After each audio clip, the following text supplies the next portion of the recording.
Namaste. So we have seen the problem, matter's imperfection, desires inadequacy, ignorance, ego, inability of the mind to climb and realize its own ideal. So what is the course? Most people pactize with fate. What can we do? This is a kind of weak, cowardly response. Lack of courage, as the mother would say. Doesn't matter whether we win or lose the great game of chance, we still must strive. That is given to man, and that is our privilege.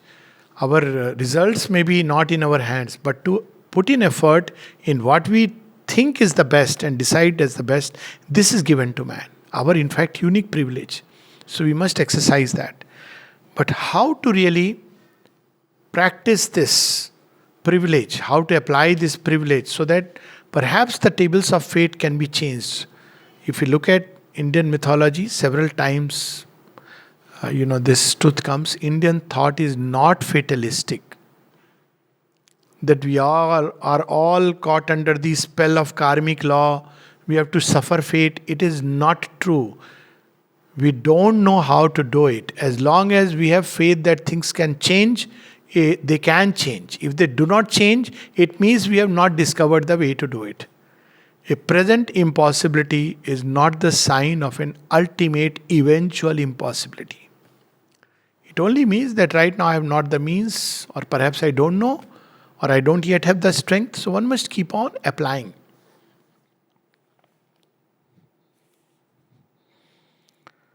So here comes on page 19 of Savitri. Now this is the difference. Savitri is extraordinary. Why? She's not writing 10 volumes of books. She's married, she loves, she does all the household work. What is great about Savitri? She accepts the challenge of fate, but not in a fatalistic way. She wants to change destiny. That is the extraordinary aspect of Savitri. Nowhere you will see a document that Savitri wrote so many books. Savitri gave so many lectures. People greeted her as 1008 bar, Srimati, Savitri, Mahimamayi. Nothing. She loved, she did what she had to do, and she left the stamp of a greater possibility on the race. That till today we don't forget her. So we have on page 19, what is the difference? She accepted not to close the luminous page. A work she had to do, a word to speak, writing the unfinished story of her soul, which is running through lives. In thoughts and actions graved in nature's book, how do we write the story of a soul? Through our thoughts and through our actions.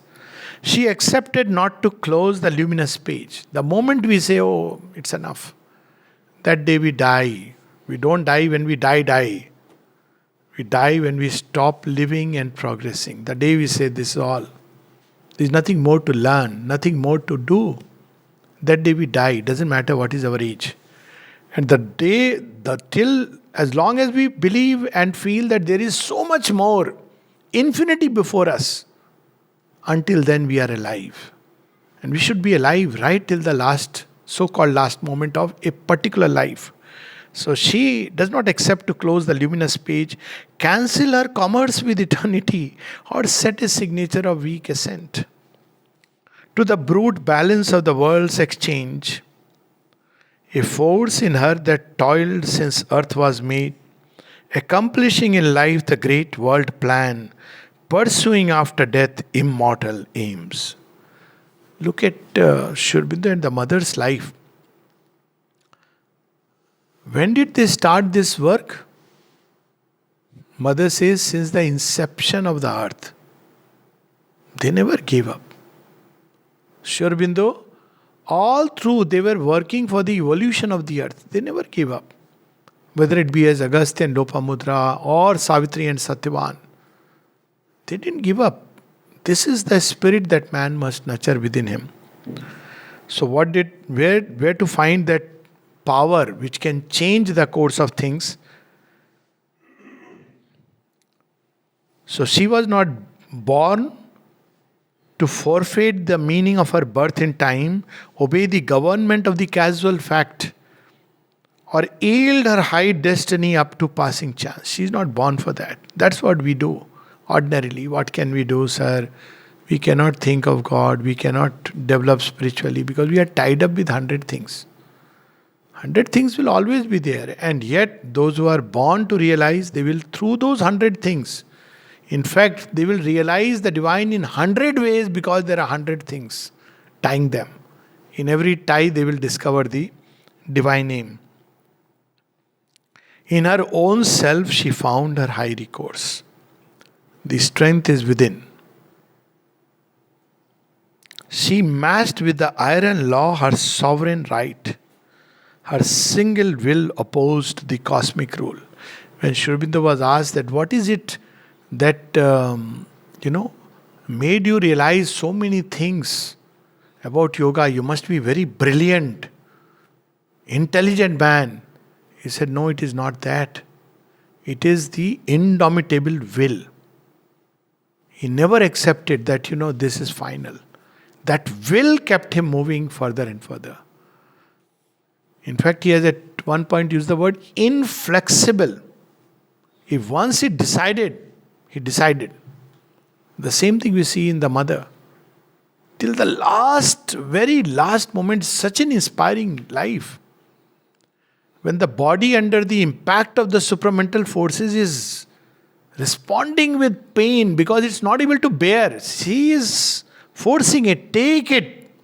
It's needed. And it begins to respond slowly, that whole process. Her single will opposed the cosmic rule. To stay the wheels of doom, this greatness rules. This is the difference. An average person succumbs under the wheel of circumstance and blindly accepts fate. The extraordinary takes fate as a challenge and grows in strength, takes it as a tonic for his soul. At the unseen's knock upon her hidden gates, her strength made greater by the lightning's touch. All crisis is the knock of the unseen. Why unexpected events happen in life? That is the knock of the unseen. The great rise to greater greatness. The weak fall.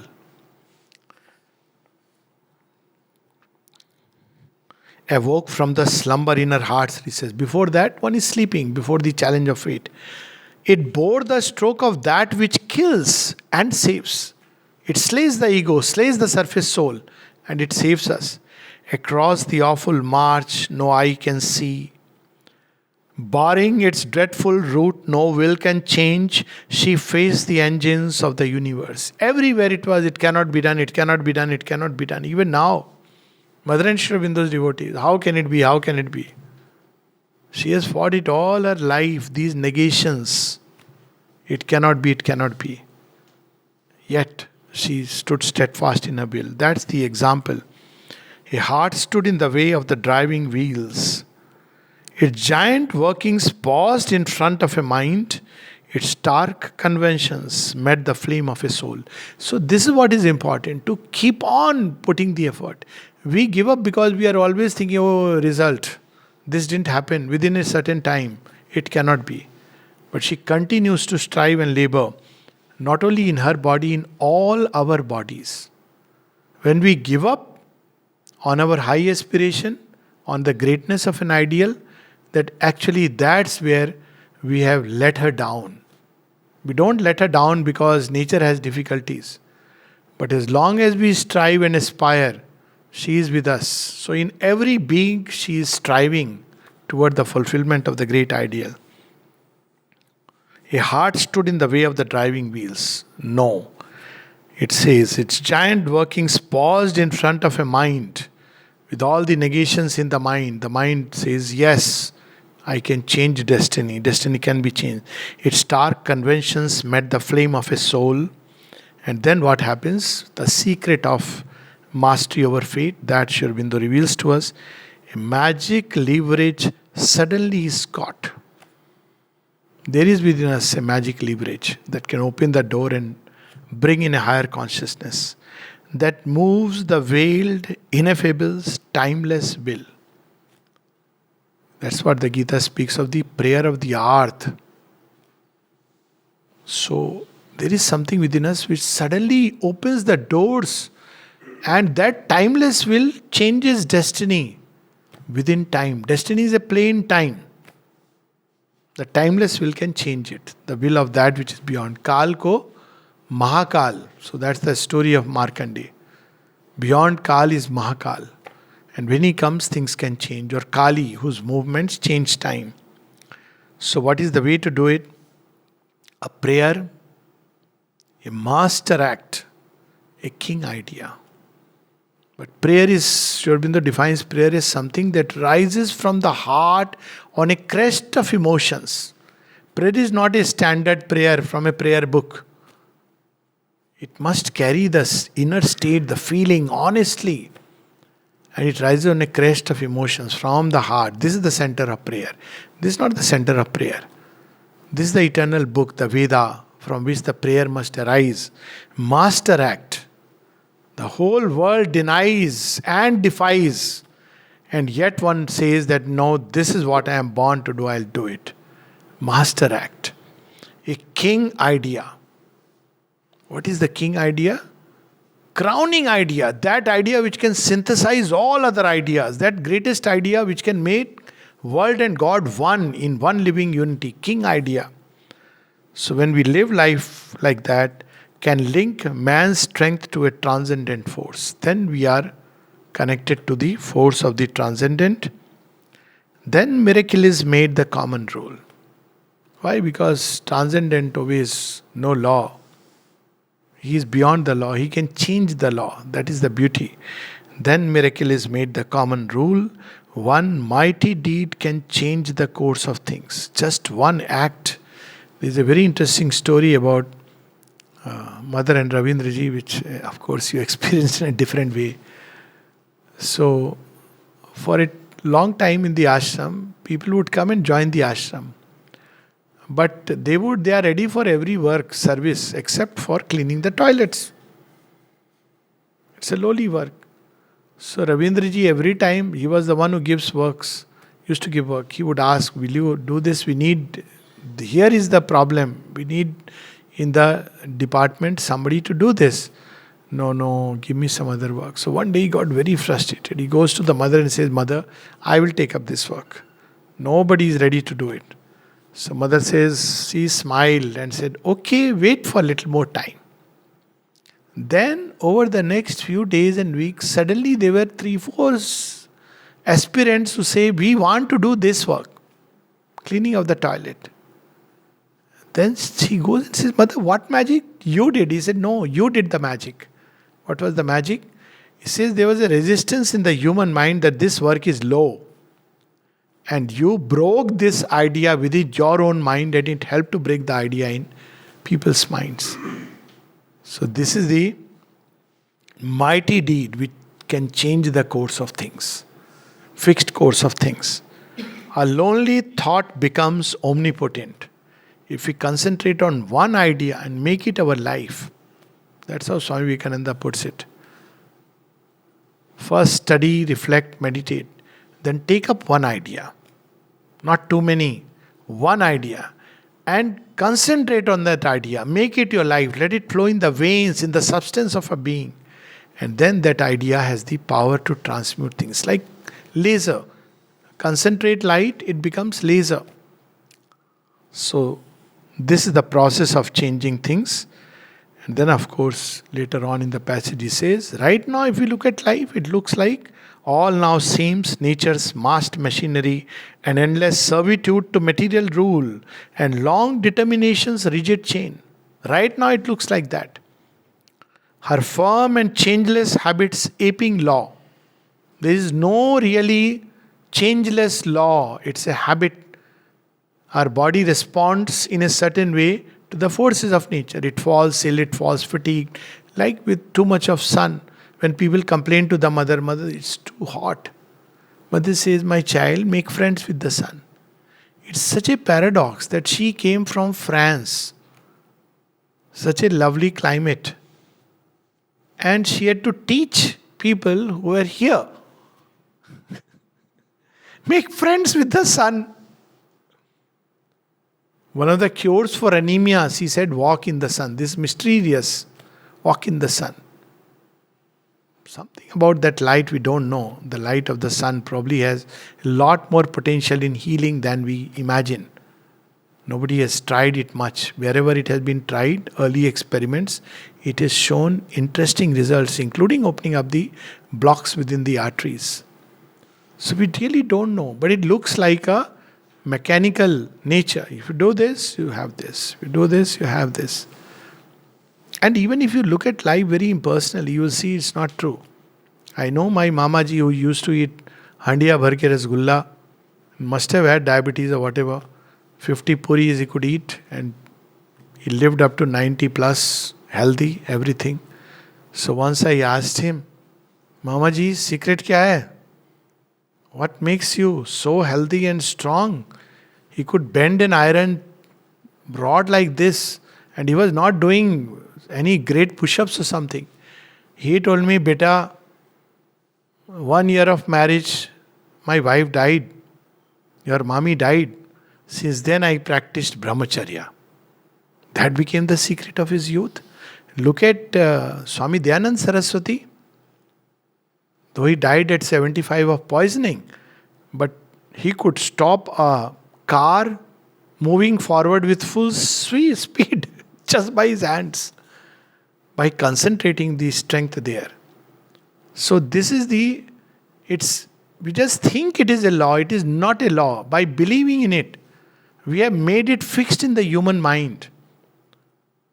That's why that is a problem with hospitals. The moment you go, you get branded. I'm this, I'm that.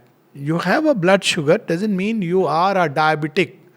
That makes it a little different thing. Yes, I have a sugar issue. I must do something to take care of it. But otherwise you start living with this kind of mantra. It's not a good thing. It's nature's response. It can change. Her empire of unconscious deaf device annul the claim of man's free human will. But we are told, no, it doesn't work. You may have very good thoughts, very good feelings, human will, but look what happens to the body. Toward the end, he says, but wisdom comes, and vision grows within. The nature's instrument crowns himself her king. Nature's instrument right now, the soul looks like it is helpless before nature. But if we make the soul grow, help in its growth, then it becomes the king of nature. That's what we are meant to. And a simple practice here is even by the mind trying to discipline ourselves. Even that helps. Sri Aurobindo says that is the preliminary stage, preliminary step. And for that, a simple act like being regular and punctual. The mind has to work, adjust, balance, twist and turn to do things on time. So that's why in ashram there is so much stress on punctuality and regularity.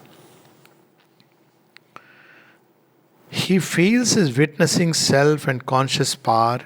His soul steps back and sees the light supreme. A Godhead stands behind the brute machine. The body seems like a machine. It is a machine, but this is not a machine without any owner of the machine.